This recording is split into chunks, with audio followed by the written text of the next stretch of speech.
Gini loh, manusia itu kan derajatnya di atas hewan. Kenapa? Karena dia punya akal.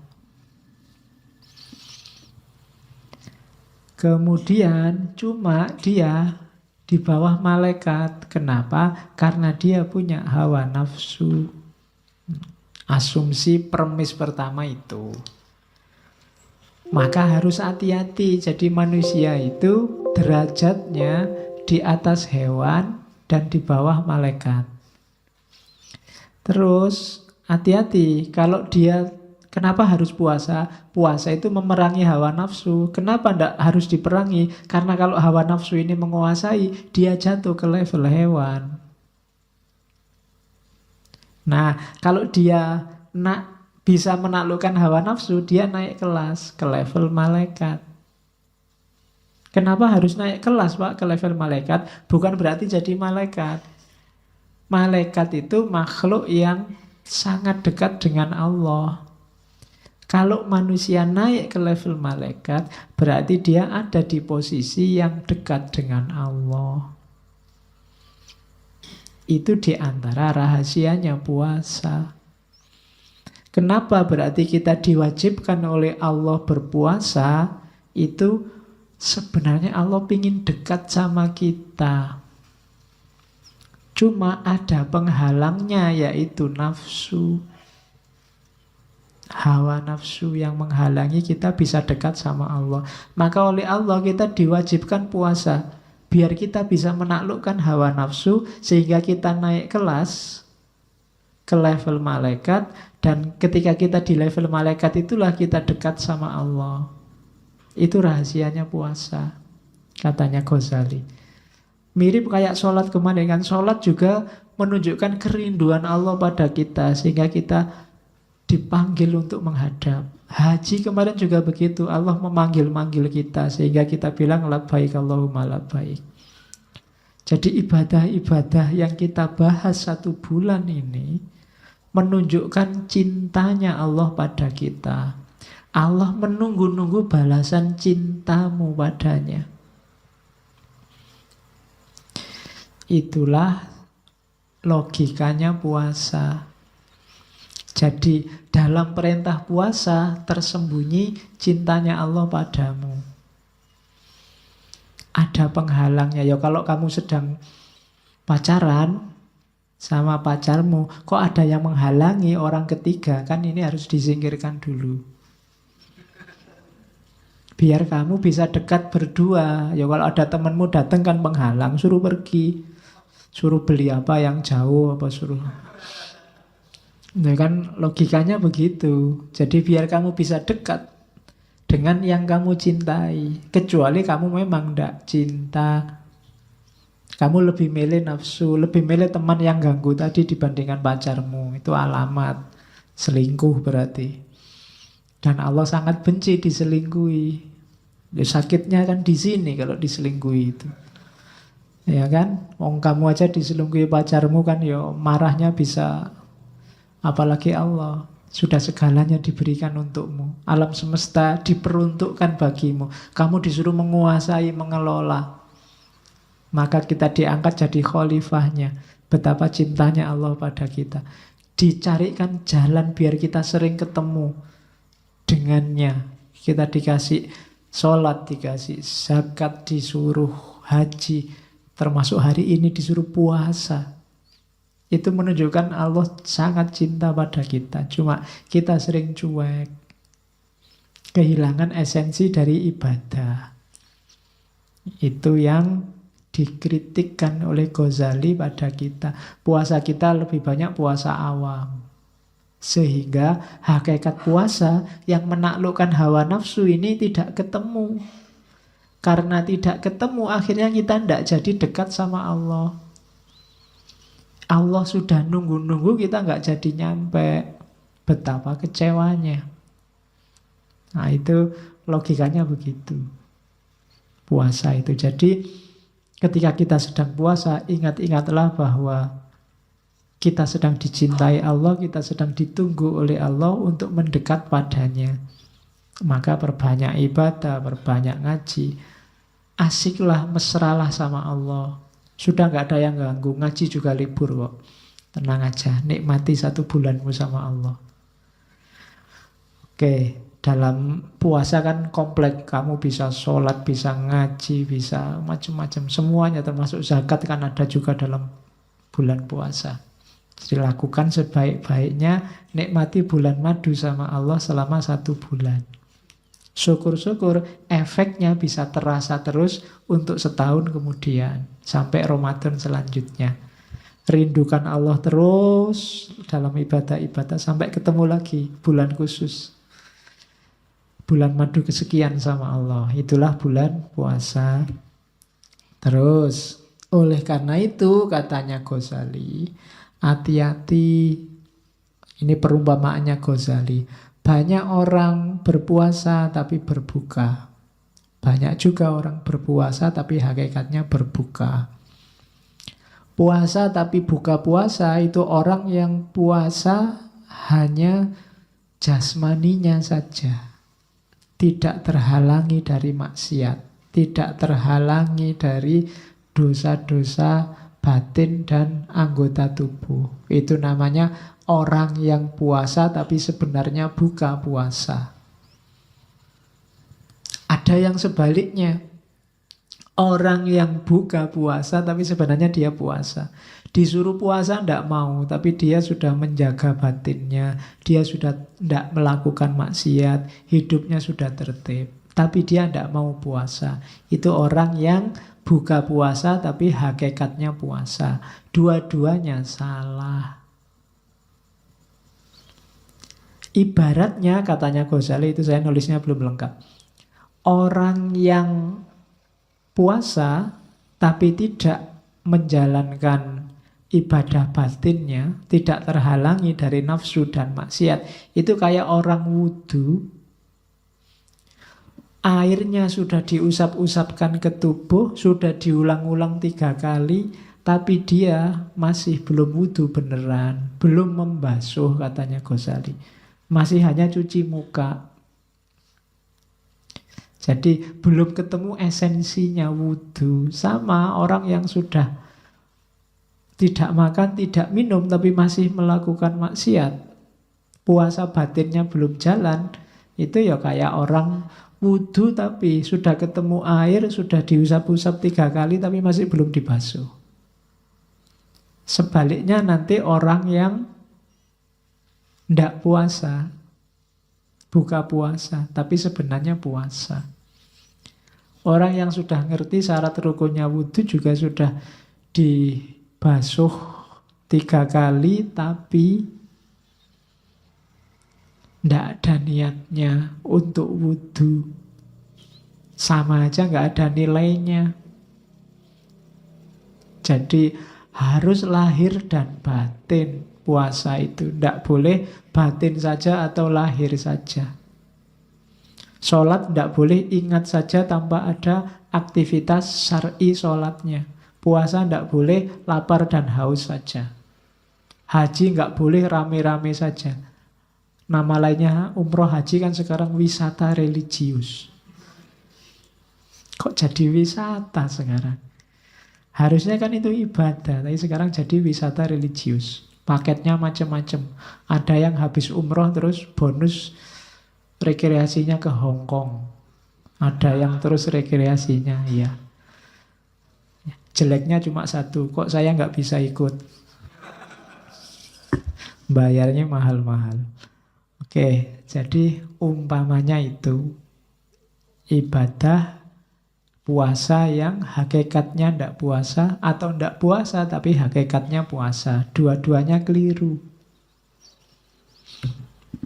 Terus targetnya puasa kayak di ayat itu takwa memang.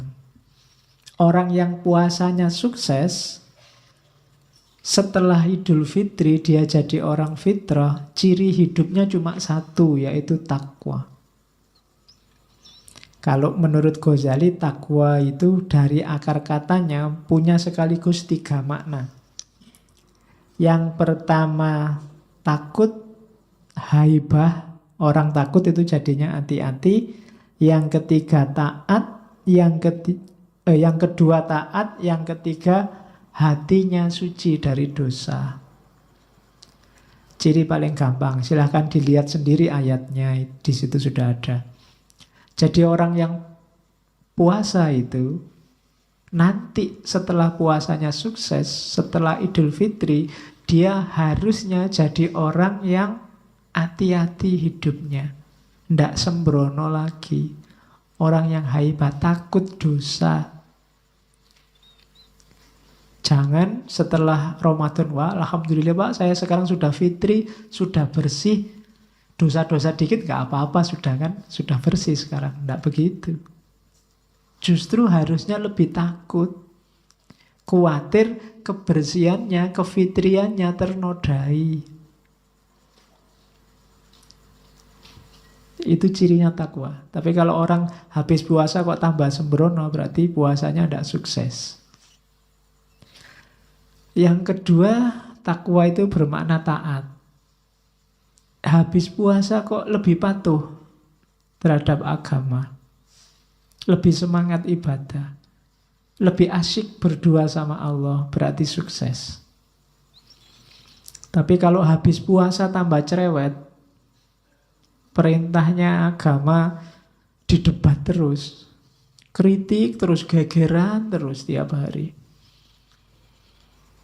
Ya sudah. Gegeran itu tidak masalah, debat itu tidak masalah, tapi ketaatan harus tetap jalan. Cuma kan banyak orang yang ya berhenti di gegeran itu. Ada orang sodako dikritik, alah pamer itu. Ada orang sholat, paling sholatnya tidak khusyuk.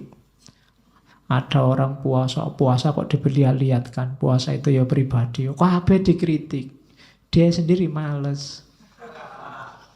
Banyak kan orang kayak gitu. Sinis terus sama orang lain.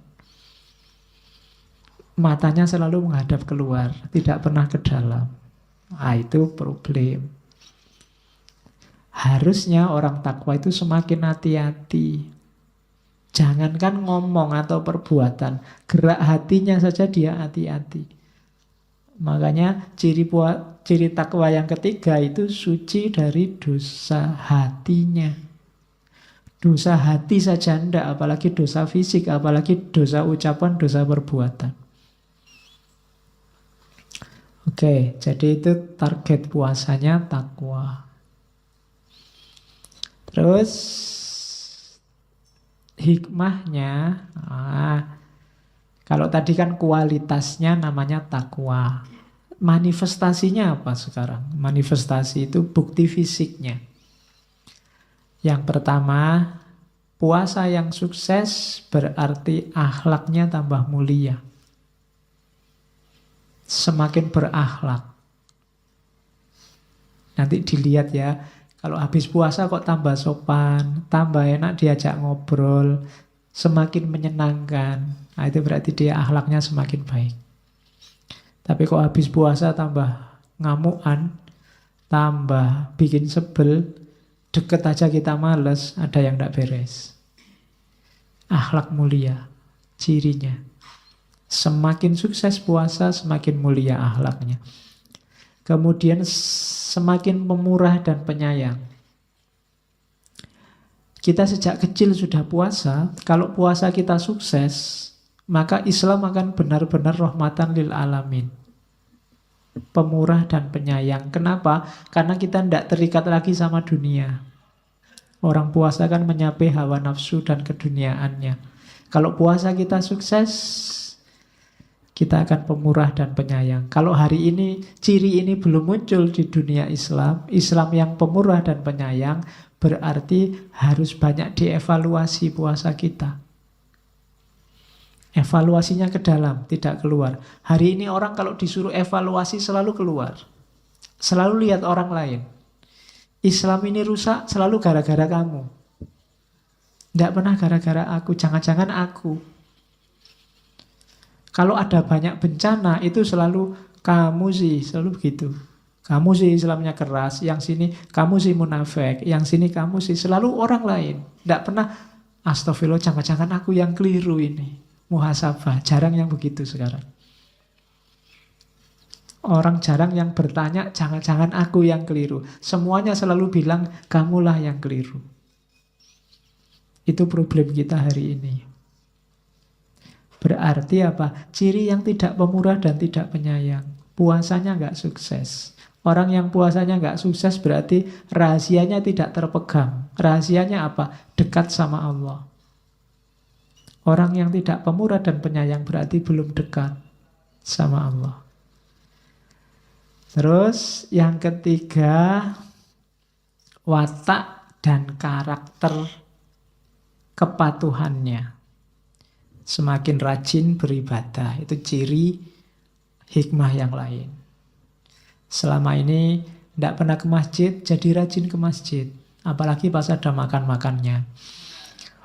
Selama ini tidak pernah sholat, rajin sholat. Nah, itu ciri ketiga. Yang keempat, melatih syahwat. Orang yang kelihatan tidak banyak ambisi lagi. Hidupnya sampai pada batas kesederhanaan. Secukupnya. Makan secukupnya. Minum secukupnya. Ya kan? Apa-apa, pokoknya sampai batas pas. Nggak pernah lebih. Itu berarti puasanya sukses. Pingin punya mobil pas, pingin punya rumah tingkat pas punya, pingin punya istri cantik pas. Nah ya, maksudnya nggak neko-neko, sesuai kadarnya. Kalau makan butuhnya 1 piring, ya cukup 1 piring. Nggak nambah sampai 3 piring mentang-mentang gratis. Nah, itu namanya bisa menjaga syahwat, menjaga keinginan. Terus biasanya orang yang puasanya sukses, jasmaninya sehat. Itu otomatis. Malam ini tidak kita bahas manfaat kesehatannya. Sudah banyak tulisan bahas itu. Rohaninya juga mantap. Menunjukkan orang puasanya sukses. Jasmani sehat, rohani mantap. Ya nanti kita evaluasi. Bukan evaluasi orang lain. Kita evaluasi diri kita sendiri. Kira-kira puasa kita sukses apa enggak? Puasa bikin kita jatuh cinta sama Allah apa enggak? Semakin baik perilaku kita, akhlak kita, semakin pemurah apa enggak? Kita bisa evaluasi ke dalam. Oke, terus ini terakhir. Kalimat bagian-bagian akhir dari Asrorus Syam. Fa'idzan qad dhahara anna likulli ibadatin zohiron wa batinan wa kisron wa lubban wa likisriha darojatun wa likulli darojatin tobakotun fa ilaikal khiyaroh al-an fi antakna'a bil kisri anil lubabi au tatahayyaza ila ghimari arbabil albab. Katanya Ghazali, faidan kodzoharo. Jadi teranglah sekarang annalikulli ibadatin zohiron wa batinan. Bahwa bagi setiap ibadah ada aspek lahir dan aspek batin. Walubban wakishron waluban, dan juga ada kulit, ada isi. Walikisriha darojatun, dan kulitnya ada beberapa tingkatan.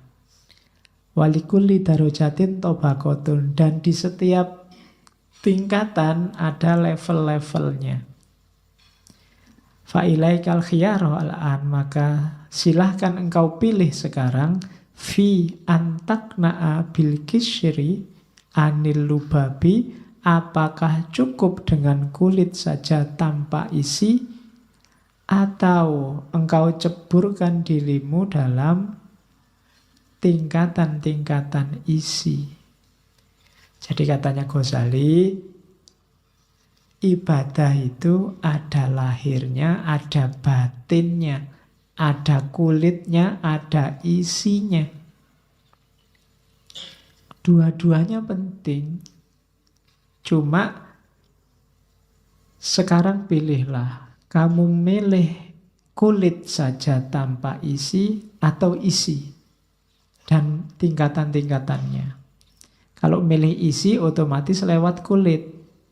Kalau kamu milih kulit, nggak akan dapat isi.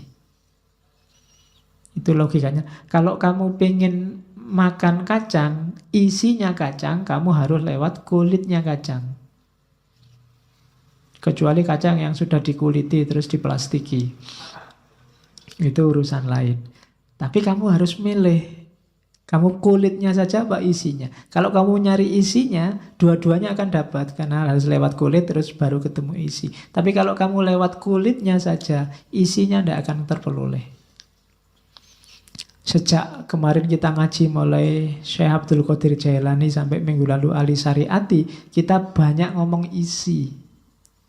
Karena kulitnya kalian sudah paham. Sejak kecil sudah diajari fikih. Nah ini kesimpulannya Ghazali, ibadah memang ada lahirnya, ada batinnya.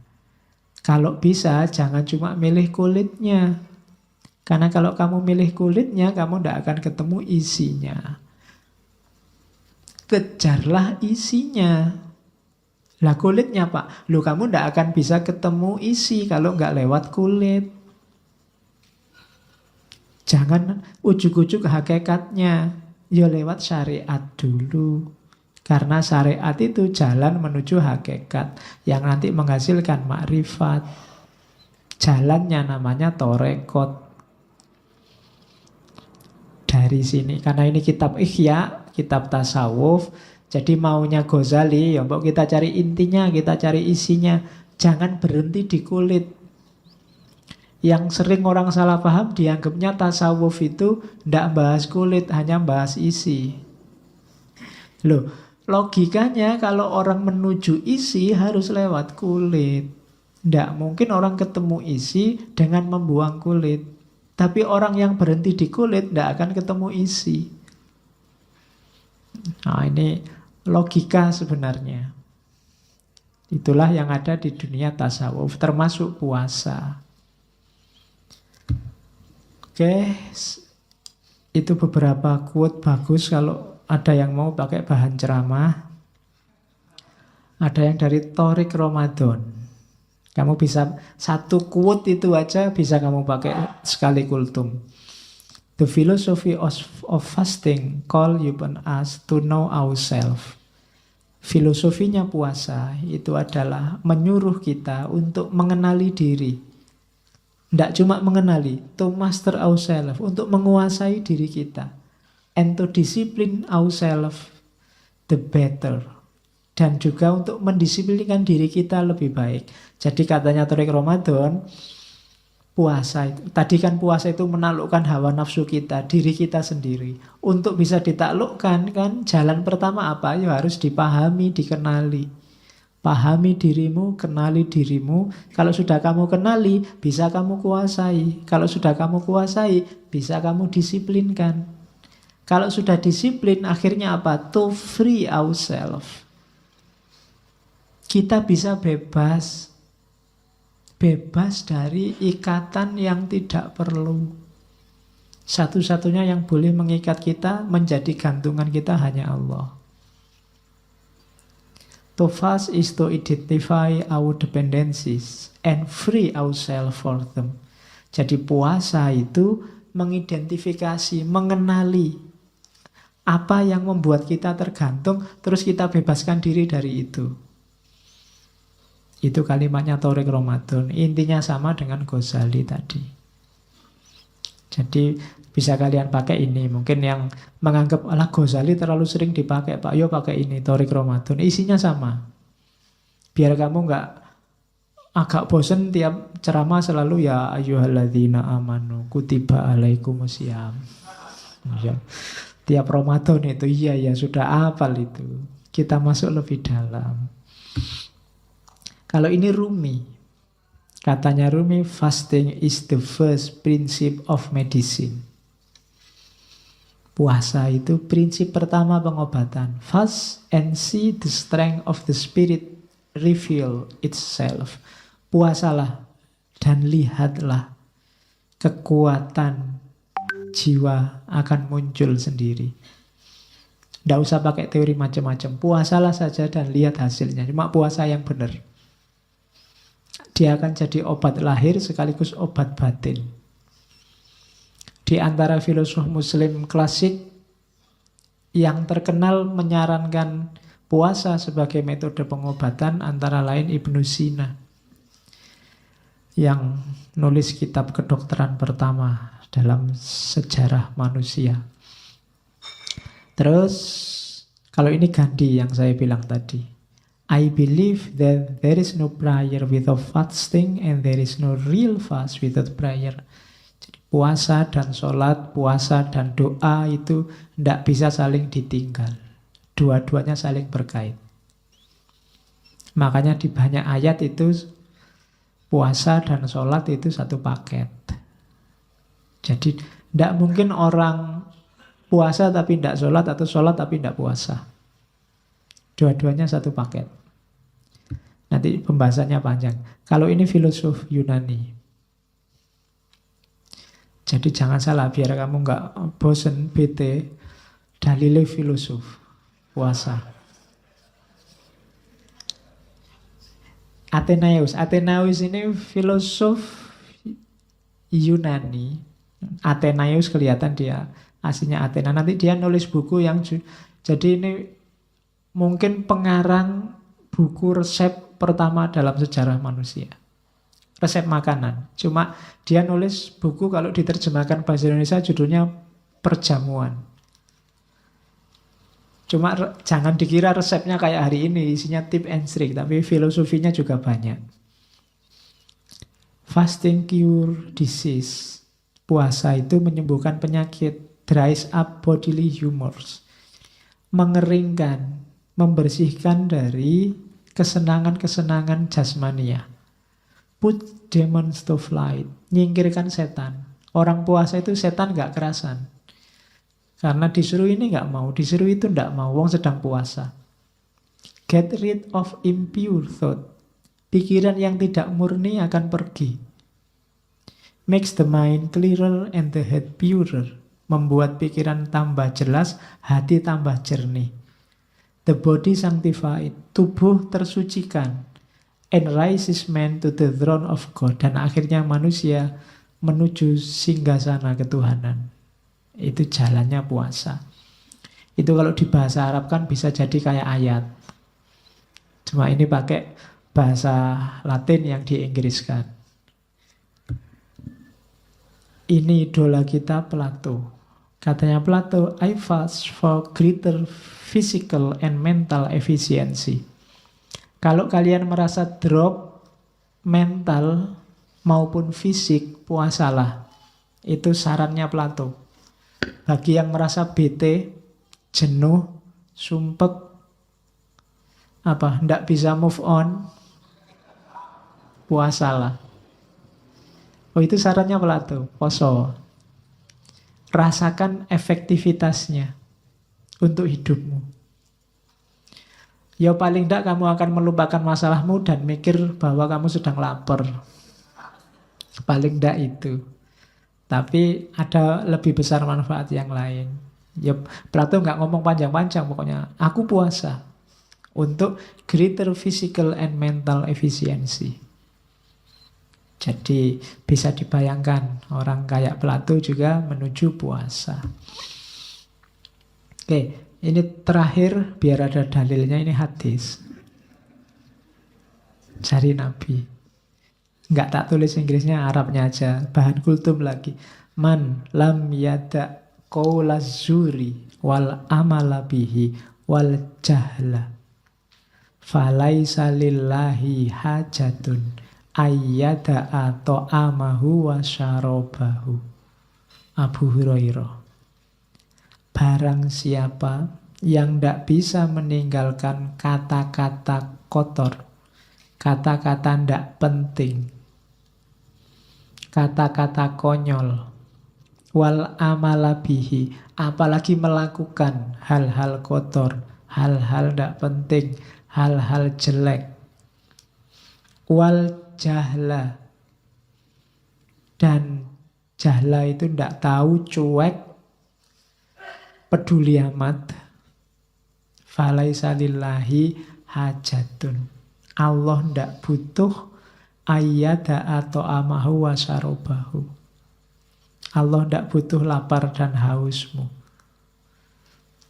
Itu tekanannya Nabi. Jadi yang dipuasakan jangan cuma mulut dan kemaluannya, tapi juga qaulaz zur, al-mal bihi wal jahla. Perhatikan, jangan ngomong yang jelek-jelek. Makanya tadi, ayo kita puasa yang benar, yang tidak cuma meninggalkan makan dan minum. Itu wanti-wantinya Nabi. Allah tidak butuh lapar dan haus kita, tapi butuh keseriusan kita berpuasa, mempuasakan nafsu kita. Nyawanya di situ.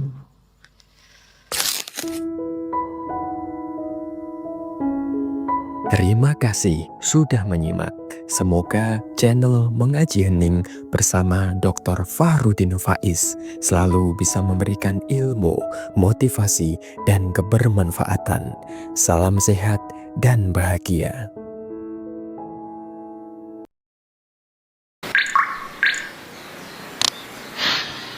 Sekarang kita lihat rahasianya puasa, katanya Ghazali. Gini loh, manusia itu kan derajatnya di atas hewan. Kenapa? Karena dia punya akal. Kemudian cuma dia di bawah malaikat. Kenapa? Karena dia punya hawa nafsu. Asumsi premis pertama itu. Maka harus hati-hati. Jadi manusia itu derajatnya di atas hewan dan di bawah malaikat. Terus hati-hati kalau dia, kenapa harus puasa? Puasa itu memerangi hawa nafsu. Kenapa tidak harus diperangi? Karena kalau hawa nafsu ini menguasai, dia jatuh ke level hewan. Nah, kalau dia bisa menaklukkan hawa nafsu, dia naik kelas ke level malaikat. Kenapa harus naik kelas, Pak, ke level malaikat? Bukan berarti jadi malaikat. Malaikat itu makhluk yang sangat dekat dengan Allah. Kalau manusia naik ke level malaikat, berarti dia ada di posisi yang dekat dengan Allah. Itu diantara rahasianya puasa. Kenapa berarti kita diwajibkan oleh Allah berpuasa? Itu sebenarnya Allah ingin dekat sama kita. Cuma ada penghalangnya, yaitu nafsu. Hawa nafsu yang menghalangi kita bisa dekat sama Allah. Maka oleh Allah kita diwajibkan puasa, biar kita bisa.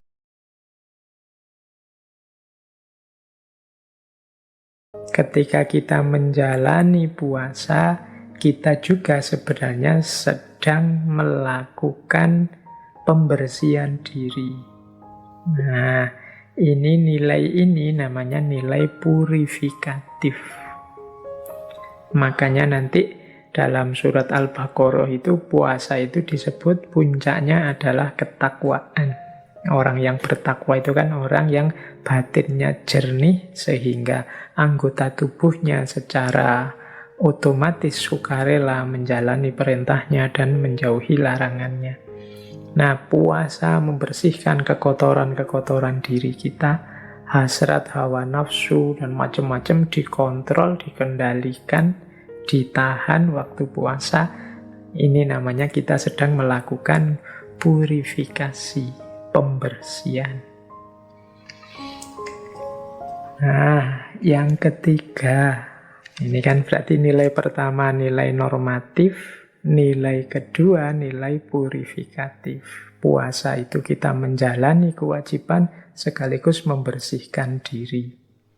Yang ketiga nilai preventif. Preventif ini nilai pencegahan. Puasa ini dalam kehidupan kita ini fungsinya semacam rem. Kita ini sepanjang tahun seperti orang lari, maka saat hadir bulan Ramadan ini saatnya kita mengendalikan diri sebentar, kita ngerem sebentar. Ini fungsi preventif. Bahkan tidak hanya Ramadan, ada banyak hadis yang menjelaskan bagaimana puasa itu adalah benteng kita. As-saumu junnatun. Jadi dan ini tidak hanya di bulan Ramadan, Rasulullah itu menyarankan misalnya, wahai anak-anak muda, barang siapa yang sudah mampu kawinlah, tapi yang tidak mampu puasalah. Karena puasa bisa jadi benteng. Nah ini namanya fungsi preventif. Kalau sedang tidak puasa, kita buka diri kita selebar-lebarnya, maka apapun bisa masuk ke dalam diri kita.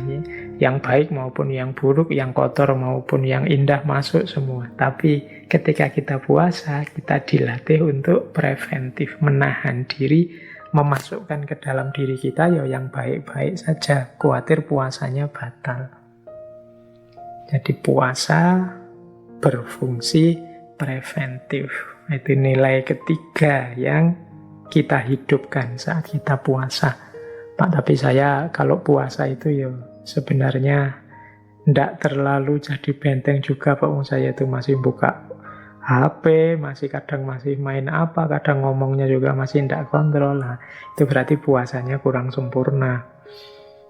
Levelnya mungkin masih level paling bawah, kalau di Imam Ghazali masih levelnya awam. Harusnya puasa bisa bernilai preventif.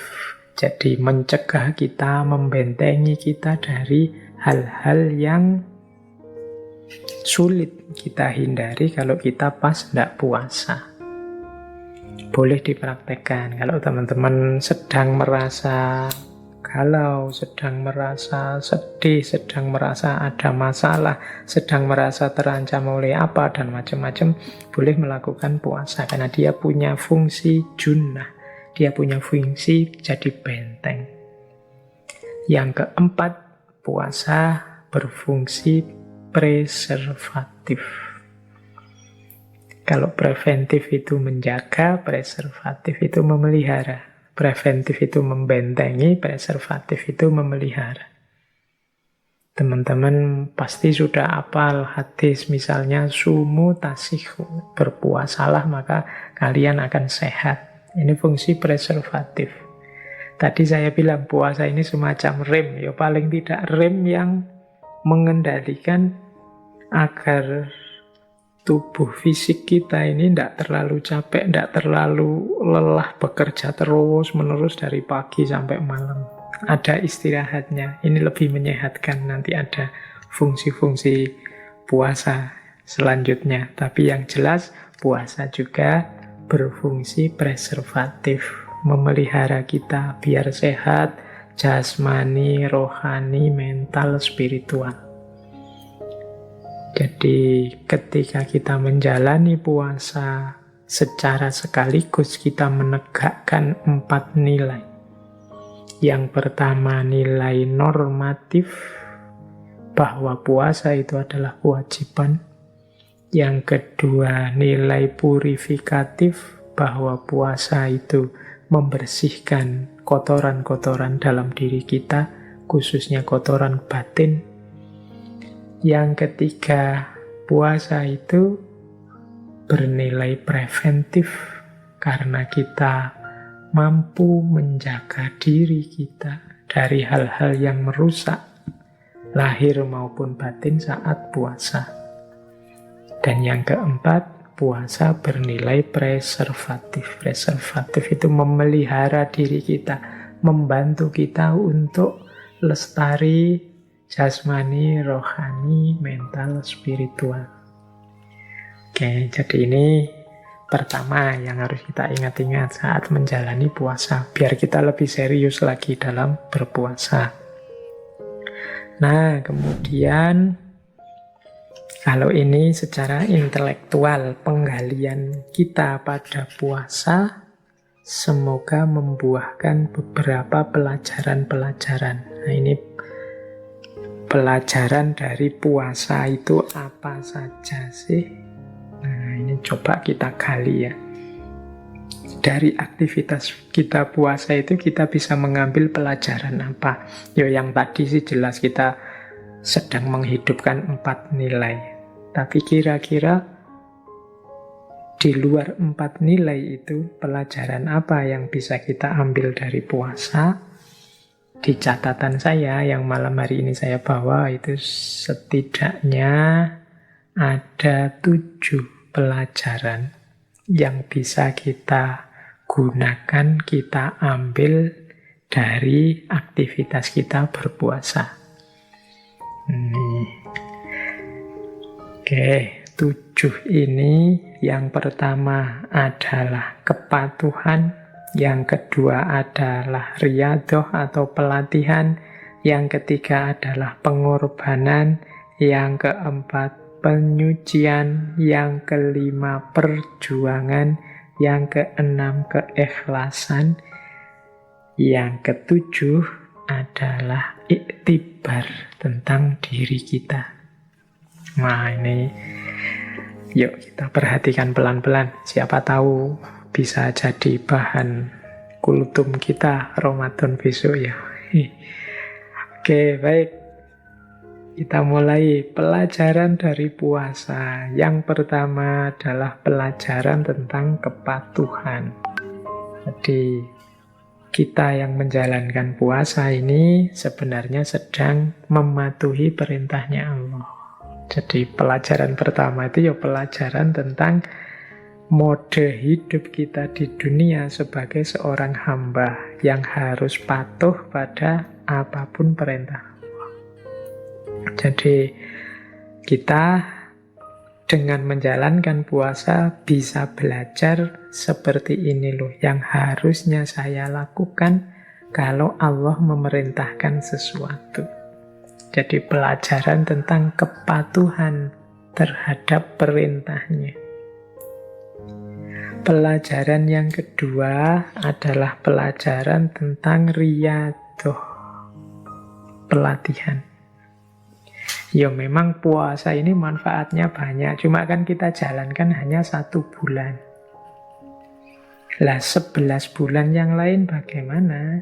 Ya harusnya 11 bulan yang lain itu mengikuti tertib hidup kita yang terkendali di bulan puasa. Nah dari sini berarti puasa itu ternyata juga bernilai pelatihan, bernilai riyadhah, latihan. Saat puasa kita menahan diri agar tidak boros dalam makan, agar tidak melakukan hal-hal maksiat yang dilarang, dan lain sebagainya. Ini saat bulan Ramadan. Lah kalau di luar Ramadan, ya kalau bisa kita jalankan seperti saat kita puasa. Jadi menjaga jasmani, menjaga rohani, mengendalikan badan, mengendalikan batin.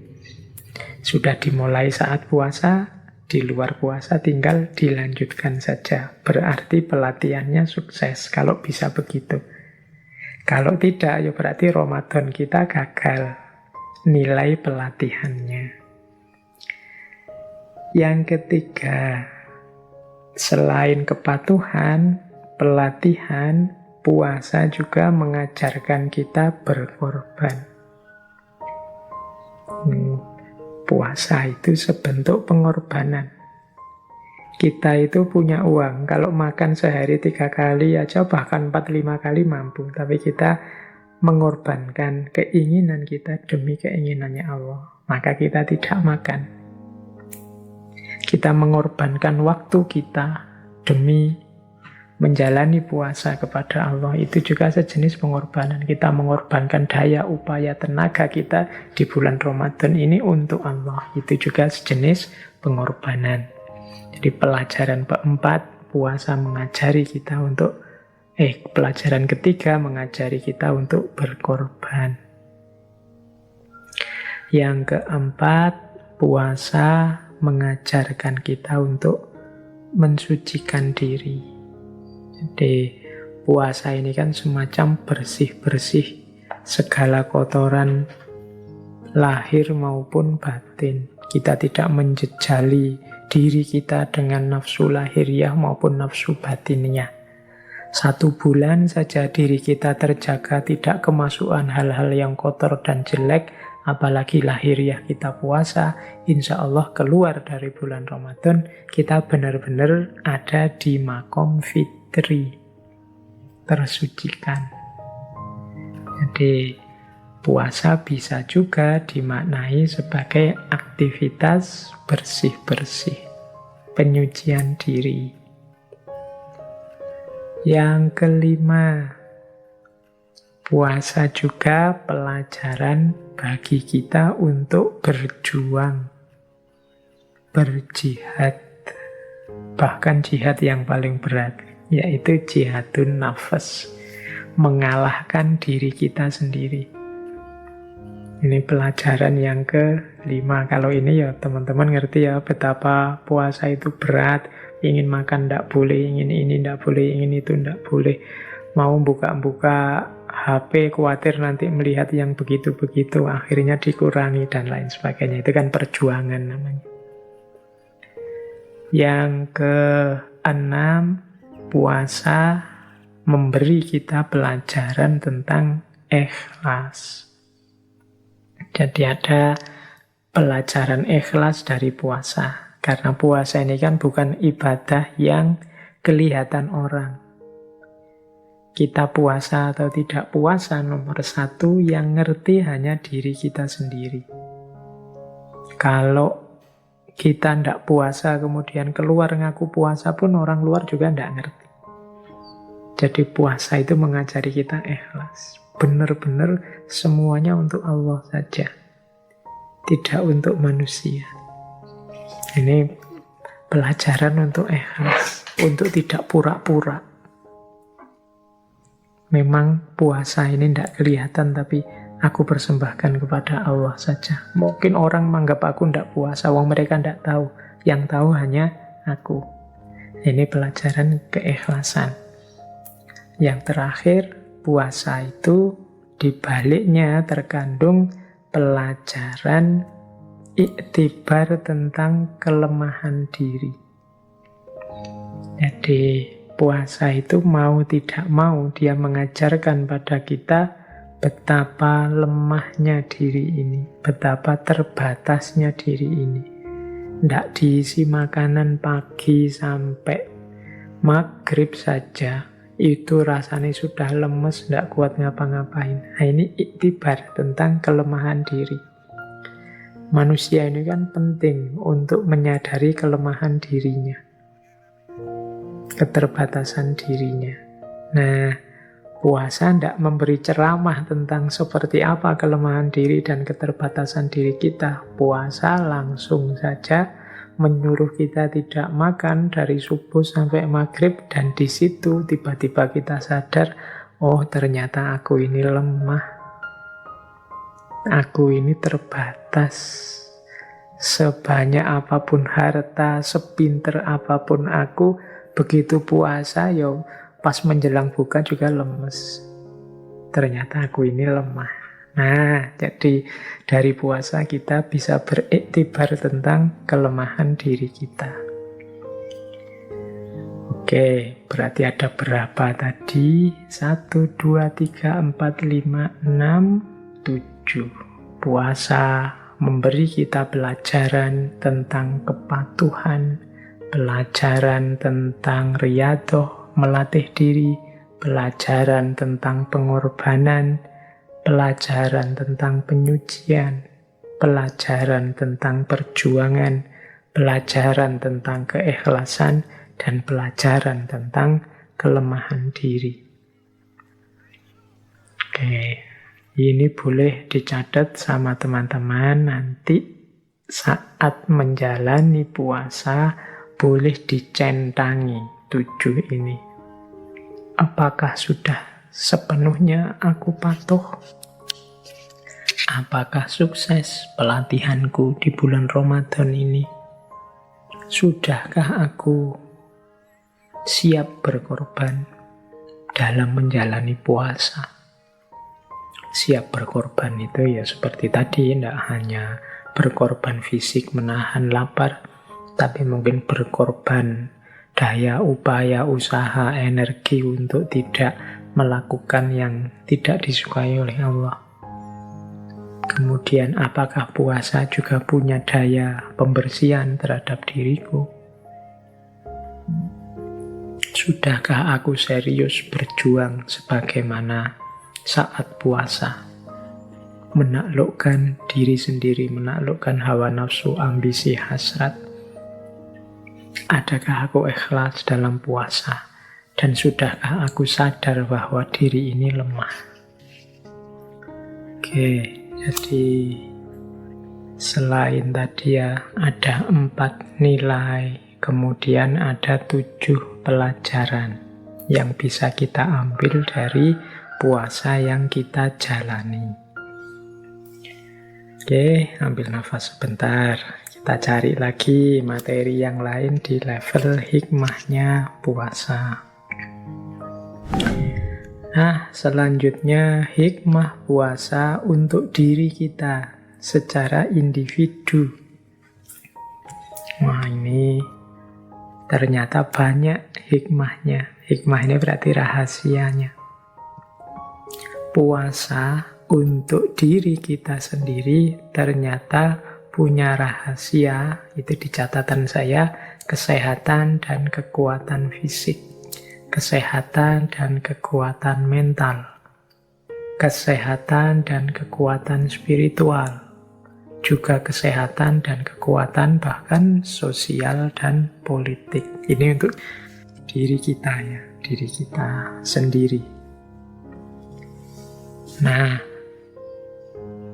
yang pertama kesehatan dan kekuatan fisik. Wah, kalau ini teman-teman bisa googling. Hari ini banyak dokter-dokter ahli kesehatan yang berteori bagaimana manfaatnya puasa untuk kesehatan. Macam-macam. Misalnya, ada yang saya ingat begini, ada yang dokter menyatakan bahwa puasa itu secara signifikan bisa menurunkan tekanan darah, kolesterol, trigliserid, kemudian juga hal-hal yang berhubungan dengan ketegangan diri, ketegangan fisik. Nah, itu bisa turun dengan puasa. Yo, teman-teman, kalau yang ini bisa merasakan sendirilah. Puasa itu ada yang bilang juga bisa mengurangi peradangan. Dan nanti bisa mencegah gangguan Alzheimer. Alzheimer itu pikun. Ada pula yang bilang puasa itu bisa melindungi kesehatan otak. Jadi meningkatkan pembentukan sel-sel saraf untuk meningkatkan fungsi kognitif kita. Dan mungkin segudang lagi yang lain manfaatnya puasa. Ini asror, hikmah atau rahasia di level medis. Kita mungkin tidak pernah berpikir sejauh itu. Kita mungkin ya puasa saja.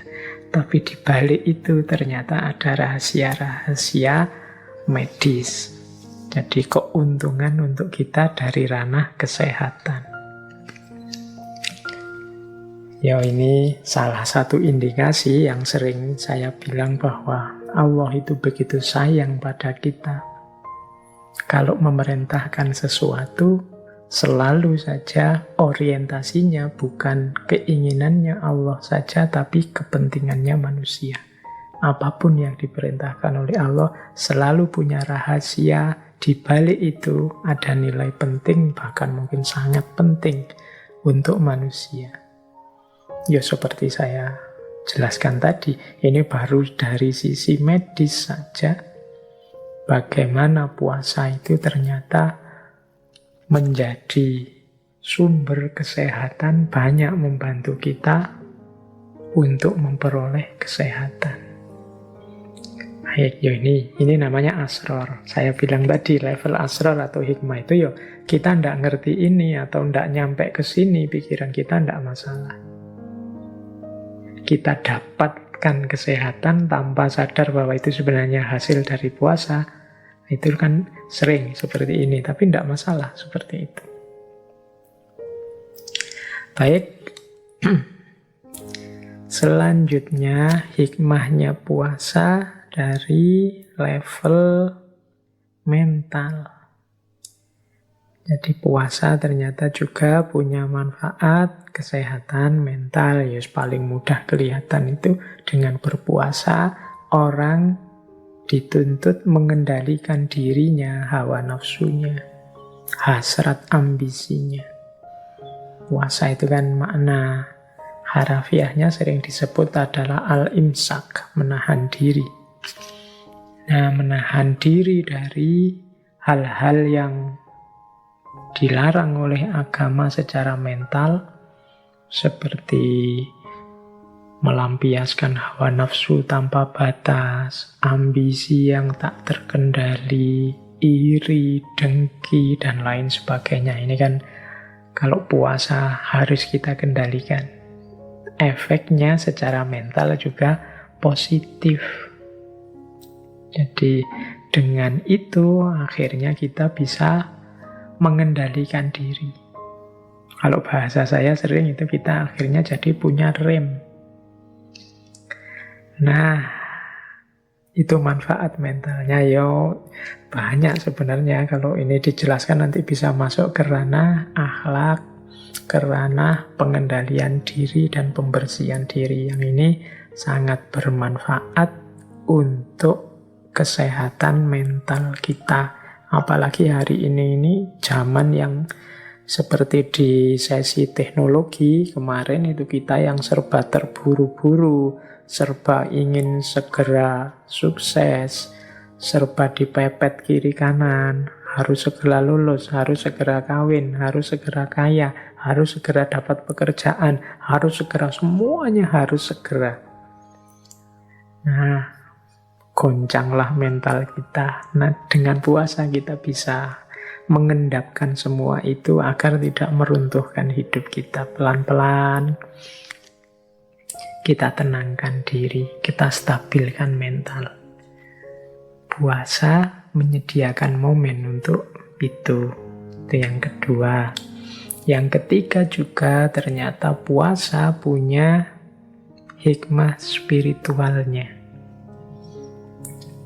Kalau ini tidak perlu saya jelaskan ya. Puasa itu pastinya ibadah yang disukai Allah.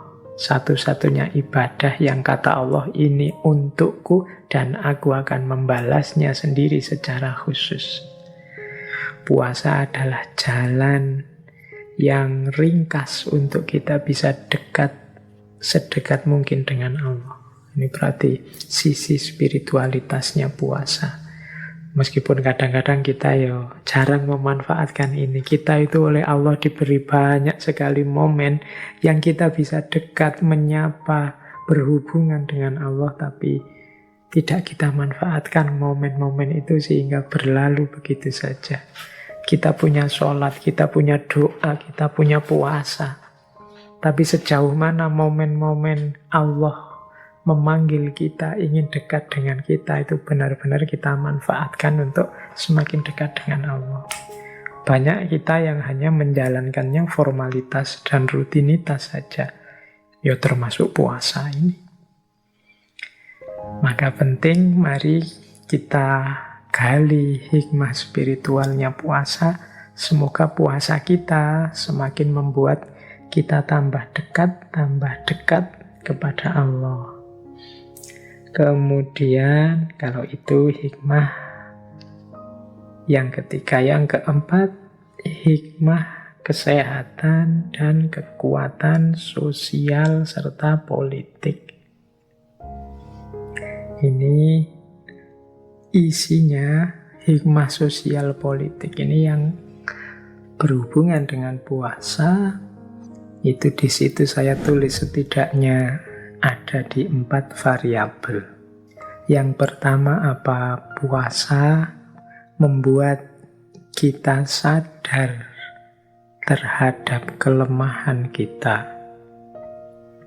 Kemudian yang kedua, membuat kita sadar bahwa kita ini dengan semua makhluk Allah yang lain ternyata setara, khususnya dengan manusia yang lain, kita juga setara, tidak ada yang lebih tinggi, tidak ada yang lebih rendah. Kemudian juga kita sadar bahwa kita ini tidak bisa hidup sendiri. Kita ini saling membutuhkan dengan yang lain. Dan dari situ nanti muncul hikmah bahwa berarti harusnya kita bersama yang lain itu menghidupkan kasih sayang, saling mendukung, saling membantu. Ini menurut saya di antara hikmah sosialnya puasa itu. Dengan kita sadar bahwa kita ini lemah, ternyata saya itu tidak kuat. Misalnya puasa itu ditambah 2 jam saja bisa tambah puyeng aku, tambah teler aku. Kesadaran tentang betapa lemahnya diri. Kesadaran tentang kelemahan kita itu nantinya akan membuahkan kesadaran lanjutan bahwa yang lain kemungkinan juga begitu. Berarti orang-orang fakir miskin itu selama ini yang dirasakan. Ternyata aku tidak lebih hebat dibandingkan mereka. Aku yang selama ini merasa lebih tinggi, lebih jago dari mereka, ternyata tidak. Bahkan mungkin mereka lebih hebat. Betapa kuatnya mereka yang setiap hari menahan lapar, bahkan bisa berhari-hari. Kalau saya dan teman-teman ini kan puasa, masih ada harapan nanti buka puasa. Kalau mereka tidak ada jaminan, ada makanan untuk buka puasa. Nah, dari sini kemudian muncul kesetaraan. Jadi wawasan tentang aku dan manusia yang lain ini ternyata ya sama saja. Pandangan kesetaraan kemudian memunculkan wawasan bahwa aku tidak bisa hidup sendiri. Jadi ternyata aku ini ya makhluknya Allah yang lemah. Karena aku lemah, aku butuh yang lain. Manusia dan manusia yang lain harus saling mendukung, saling bekerja sama. Aku mungkin harus membantu yang miskin karena kekayaanku yang miskin. Mungkin juga kubutuhkan bantuannya, mungkin tenaganya, mungkin waktunya, dan lain-lain. Jadi ini kesadaran lanjutannya. Pada akhirnya, puncaknya kesadaran sosial itu adalah kasih sayang. Rasa saling membutuhkan itu kan nanti pada akhirnya akan tumbuh jadi sayang dan cinta. Nah, ini rentetan logisnya bagaimana rahasia puasa itu sebagai perekat sosial. Nah, kalau yang politik bagaimana, Pak? Ini puasa juga, kalau teman-teman jeli melihat sejarah, ternyata punya kekuatan sosial dan kekuatan politik yang luar biasa. Contohnya politik misalnya, teman-teman mungkin masih ingat ya tokoh kita minggu lalu, Mahatma Gandhi. Malam hari ini mungkin sebentar kita bahas juga tentang beliau. Beliau juga punya pandangan khusus tentang puasa. Mahatma Gandhi ini yang dikenal dengan politik anti kekerasannya, beliau ini ketika berjuang melawan penjajahan penindasannya Inggris, strategi yang dilakukan itu puasa. Ada kisah beliau ini sampai puasa selama 21 hari. Ya 21 hari ya puasa. Kalau hari ini mungkin teman-teman menyebutnya mogok makan. Itu kan nama lain dari puasa sebenarnya. Itu kan menunjukkan bahwa ternyata puasa itu juga punya daya tekan politik. Dia punya power untuk mempressure yang lain. Senjata ini digunakan karena mengasumsikan mereka yang sedang zalim, yang sedang menindas itu juga manusia. Diharapkan dia tersentuh hatinya melihat kita yang unjuk rasa dengan puasa dan mogok makan. Ini dilakukan zaman itu oleh Gandhi karena beliau tidak mau melawan dengan kekerasan. Dia melawannya dengan diam dan puasa. Ini perlu juga kita ambil pelajarannya. Oh, ternyata puasa juga bisa seperti itu. Atau teman-teman mungkin masih ingat Sumpah Palapanya Gajah Mada. Isinya sumpah itu kan sebenarnya Gajah Mada akan puasa. Ada yang bilang puasa tidak makan kelapa, ada yang bilang puasa mutih. Karena puasa mutih itu nama lain dari ngalopo. Nah, sumpahnya nanti dianggap sumpah, disebut sumpah palapa. Tapi intinya Gajah Mada tidak akan makan enak atau makan kelapa atau puasa mutih. Berarti puasa hanya makan putihan saja. Terus menerus sampai Nusantara bersatu di bawah Majapahit. Jadi sebelum menyatukan kerajaan-kerajaan di seputar Nusantara, beliau tidak akan makan. Oh, dorongan ini kan luar biasa. Berarti dengan dorongan puasa ini, Gajah Mada jadi sangat serius. Gajah Mada jadi sangat mengerahkan segala daya upayanya untuk sukses di ranah politik. Jadi sumpah palapa yang kita kenal itu tidak akan makan sampai Nusantara bersatu. Ternyata puasa juga punya power, punya kekuatan politik. Nah, ini menurut saya menarik bahwa ritual agama yang diwajibkan oleh Allah, ibadah yang ditekankan oleh Allah, itu ternyata tidak hanya sekedar membutuhkan kesungguhan kita menjalani sebagai manifestasi kepatuhan, tapi ternyata di balik itu ada rahasia-rahasia, ada hikmah-hikmah. Ini saya menyampaikan yang terjangkau, yang banyak disampaikan di kiri kanan kita selama ini. Dari sisi medis, dari sisi mental, dari sisi spiritual, dari sisi sosial, bahkan juga dari sisi politik. Oke, yang tadi saya bilang di depan, memahami asror, memahami hikmah akan membuat ibadah kita semakin dalam, semakin mantap, semakin bisa merasakan nikmatnya iman. Semoga dengan ngerti serba sedikit ini tadi, besok kalau kita puasa tambah mantap, tambah serius. Karena ternyata hikmahnya besar. Baik, kita lanjutkan untuk membongkar hikmah-hikmah di balik puasa. Selanjutnya, mari kita tengok sebentar hakikat dari tindakan kita berpuasa. Kalau saya memutuskan untuk puasa, itu berarti apa sih? Nah, ini kita sedikit bermain logika. Jadi kalau kita memutuskan untuk puasa, itu sebenarnya ada beberapa maknanya. Yang pertama apa? Begitu kita memutuskan untuk puasa, berarti kita sedang memilih kehendaknya Tuhan dan bukan ego kita sendiri. Puasa ini kan perintahnya Tuhan, amanat dari Tuhan yang harus kita jalankan. Allah menginginkan kita puasa.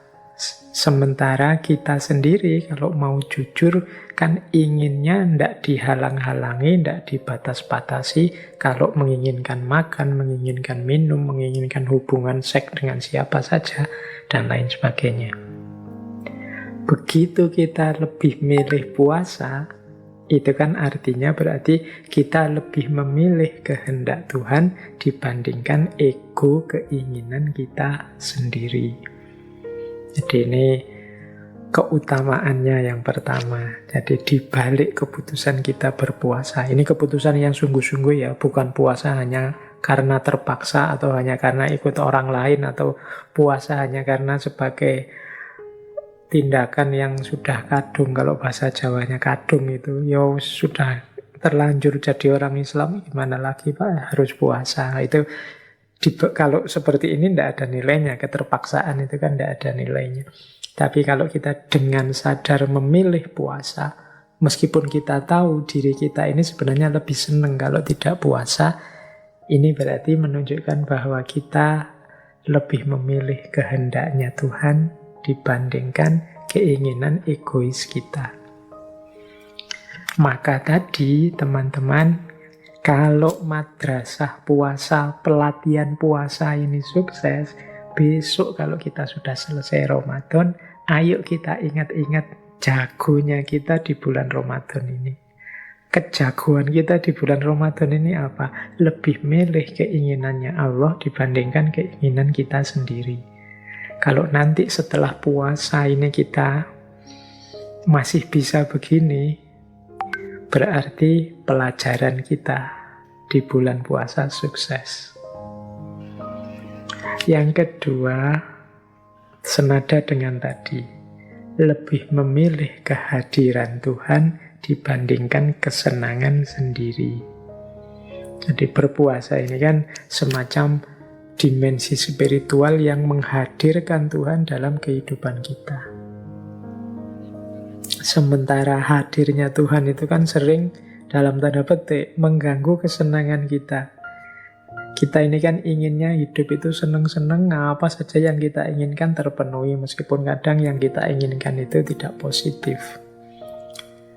Tapi dengan memilih berpuasa, yang di situ kita dilarang banyak hal, lahir maupun batin, sehingga sebenarnya hakikatnya kita itu tidak terlalu suka dengan puasa, tapi tetap kita lebih milih puasa karena kita lebih memilih kehadiran Tuhan dalam hidup kita dibandingkan kesenangan kita sendiri. Nah, ini makna yang kedua. Semoga ini juga nanti bisa tetap hidup setelah puasa selesai. Semangat lebih memilih Tuhan daripada kesenangan kita sendiri. Yang ketiga, ketika kita berpuasa, hakikatnya kita ini sedang mengakui bahwa kita ini lemah. Yang bisa menolong hanya Allah. Ternyata kita ini butuh Allah, perlu Allah. Nah, ini kesadaran yang dimunculkan dari tindakan kita berpuasa. Jadi pengakuan, aku lemah ya Allah, aku ini membutuhkan. Makanya ku jalani puasa, ku tunjukkan betapa aku ini tidak kuat, aku ini lemah. Banyak kekuranganku, hanya Engkau yang bisa membantu. Kemudian yang keempat, hakikat tindakan puasa adalah situasi ketika kita merendahkan diri itu kan, menunjukkan betapa kita ini lemah, betapa kita ini rendah. Kita harus berjuang mati-matian mengatasi godaan nafsu, ambisi, dan lain sebagainya. Tapi tidak masalah, karena kesadaran bahwa kita lemah itu hakikatnya menunjukkan kita sedang dalam proses untuk naik. Jadi ini agak unik, sadar bahwa kita lemah, tapi kesadaran bahwa kita lemah itu ternyata secara spiritual kita ini sedang meningkat. Kebalikannya, kalau ada orang menyadari dirinya atau menganggap dirinya sebagai yang tinggi, yang jago, yang hebat, justru secara spiritual biasanya dia turun. Nah, puasa ini momen kebalikannya. Kesadaran bahwa aku ini lemah dan rendah, tapi begitu kesadaran ini muncul, sejatinya level spiritual kita sedang naik. Banyak juga orang puasa yang tidak muncul kesadaran ini, ya mungkin karena puasanya banyak yang hanya formalitas, yang oleh Rasulullah disebut hanya mendapatkan lapar dan hausnya saja. Jadi ini sedikit uraian untuk menjelaskan apa sih hakikat tindakan puasa itu. Jadi ketika kita memilih berpuasa, berarti kita sedang memilih kehendaknya Tuhan dibandingkan keinginan egois kita. Kita lebih memilih kehadiran Tuhan dibandingkan kesenangan kita sendiri. Kita memilih untuk mengakui bahwa kita ini lemah dan membutuhkannya. Tidak mungkin kita sukses, kita berhasil, kita jaya dengan daya kita sendiri yang lemah. Dan dengan itu sebenarnya level spiritual kita sedang naik. Jadi kesadaran bahwa kita rendah sebaliknya menunjukkan spiritualitas kita yang sedang meningkat. Oke, nah sedikit-sedikit ya, semoga teman-teman bisa menangkap ini. Saya tidak berani cepat-cepat, berpikirnya pelan-pelan. Khawatirnya ada yang meleset. Setelah ini mungkin agak dalam.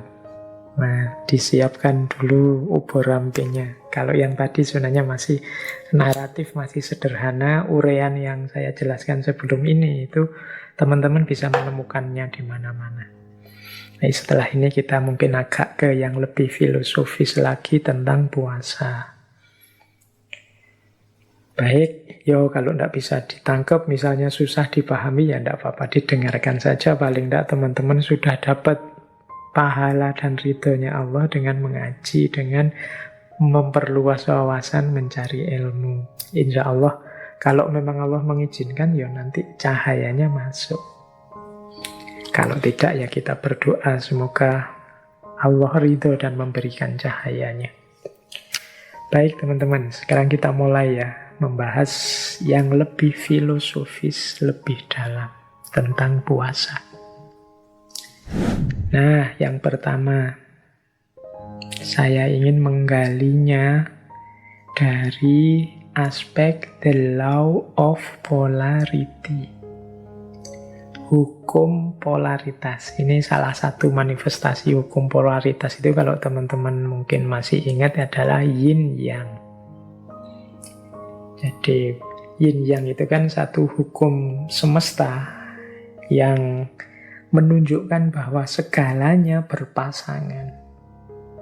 Negatif dan positif berpasangan, hitam dan putih berpasangan, siang dan malam berpasangan, baik dan buruk berpasangan, saling melengkapi, saling menunjukkan eksistensinya. Kalau tidak ada baik, tidak akan ada buruk. Kalau tidak ada ringan, tidak akan ada berat, dan lain sebagainya. Itu kan namanya the law of polarity. Contohnya yin yang. Nah, coba kita lihat puasa ini dari perspektif yin yang tadi. Ada beberapa pasangan-pasangan, kombinasi-kombinasi situasi puasa yang itu menurut saya menunjukkan aspek yin dan yang. Yang pertama, coba kita perhatikan. Puasa itu perintah dari Allah. Tapi unik, isinya perintah itu untuk tidak melakukan. Nah ya, perintah itu kan harusnya memerintahkan untuk melakukan sesuatu. Tapi khusus puasa, kita diperintahkan untuk tidak melakukan. Nah, ini kombinasi yin sama yang. Jadi kita diperintahkan untuk tidak melakukan. Jadi isinya puasa itu kan kita dilarang makan, dilarang minum, dilarang hubungan seksual, dilarang serba dilarang. Jadi ini menurut saya ini kombinasi yin yang. Kita diperintahkan untuk tidak melakukan. Perintah itu sifatnya positif, tapi tidak itu tidak melakukan, itu kan negatif. Jadi positif dan negatif yang combine jadi satu. Ini teman-teman yang tertarik dengan filosofi perintah untuk tidak melakukan ini bisa membaca karyanya Ibnu Arabi di Futuhat. Bagaimana makna puasa itu sebagai perintah tapi isinya tidak melakukan. Ini sejenis kombinasi dari yin dan yang. Polarity yang kedua. Puasa itu berkorban untuk memperoleh. Ini logika yang juga yin sama yang. Harusnya mengorbankan itu kan kehilangan. Aku mengorbankan tenaga, mengorbankan harta, mengorbankan waktu, itu kan kehilangan namanya. Tapi dalam puasa ini kita mengorbankan banyak hal, tapi pengorbanan ini dalam rangka memperoleh banyak hal yang lain. Kita mengorbankan makan, kita mengorbankan minum, kita mengorbankan kebebasan kita untuk ngomong aneh-aneh dan macam-macam, itu kan kita korbankan karena kita tidak mau puasanya batal. Tapi hakikatnya kita dalam rangka memperoleh, bahkan memperoleh yang lebih besar. Kalau puasa kan kita menyebutnya la'alakum tattaqun, itu kan memperoleh ketakwaan. Jalannya apa? Dengan memberikan, mengorbankan. Nah, ini logika yin yang kedua. Jadi puasa itu mengorbankan untuk memperoleh. Ini kalau tadi kita bahas bagaimana puasa itu semacam pelatihan riyadhah, semacam sekolahan untuk kelanjutan kita di luar puasa, berarti mari kita pahami rumus-rumus ini. Misalnya rumus mengorbankan untuk memperoleh ini. Bagi teman-teman yang belajar logikanya orang bersedekah, berbagi dengan sesama, dan lain sebagainya, itu kan ketika kita berbagi, memberikan ke orang lain, harusnya kita kehilangan banyak hal, tapi seringkali justru kita mendapat lebih banyak dari itu. Nah, ini logika yin yang mengorbankan untuk memperoleh banyak hal. Yang ketiga, ada logika dalam puasa yang jenisnya yin yang juga, yaitu menahan untuk menikmati. Ini unik ya. Ya contoh paling mudah, kita menahan diri ndak makan, ndak minum, ini kan menahan. Ya basa Jawane ngempet. Dalam rangka apa? Untuk bisa lebih menikmati. Ilustrasinya sederhana saja, ndak usah rumit-rumit. Yang makan tadi loh, itu kan kita tahan dari pagi, dari subuh sampai maghrib. Rasakan nanti bedanya makan siang dengan makan waktu maghrib buka puasa. Nikmatnya pasti beda. Ini sudah diramalkan oleh Rasulullah kan. Orang puasa itu nikmatnya dua. Satu nikmat buka puasa, yang satu nikmat waktu bertemu Allah. Nah, kita tahan makan itu